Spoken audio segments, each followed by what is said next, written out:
Ramiz, nətər çıxa bilirsən? Allah. Sağ ol, halaldır valla. Heç kəs ürək eləməyib, gəlsin bura məndən çıxsın. İndi Priamoy çıxırıq Qızılqayanın əsas başına. Bu qışda gələndə, keçən qışında qar yağmışdı, keçid çıxanmadım, risk eləmədim, təkidir. İndi amma inşallah bura ilə gedirik. Çıxmışıq buradan. Dəyhana gedən yoldur, burada ağaçlıqdır, burada da bir qaya var. Bunun başını keçəndən sonra o tərəfdə bir düz var. Qəti əlinizi ayağınızı həmişə nədənsə tutun. Boş bıraxmayın. Get. Dayan.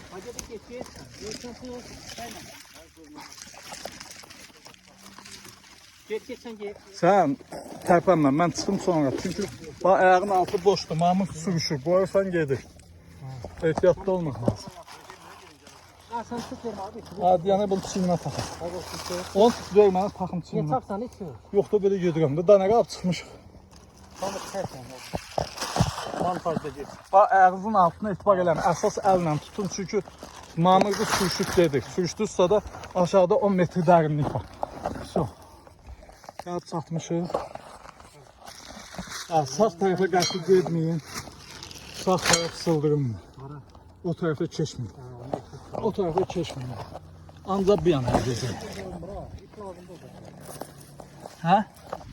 Bu bayrağı bağlayacaq da. Arkadaş.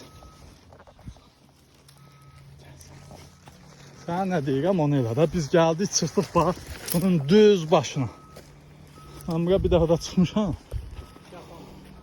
Amma keçən qış gələndə çıxamamışdım. Qar yağmışdı yaman bura. Aləmdir də, burada dayanmaq. Ləzzət. Qabağa da çox gedənliydim. Buralarda ağaçlar vardı o vaxt. İndi yoxa çıxıb. Özdə küləyə əsirdi, qabağa gedənmirdim, dalda durmuşdu. İndi amma küləh zat yoxdur. Yaxşıdır.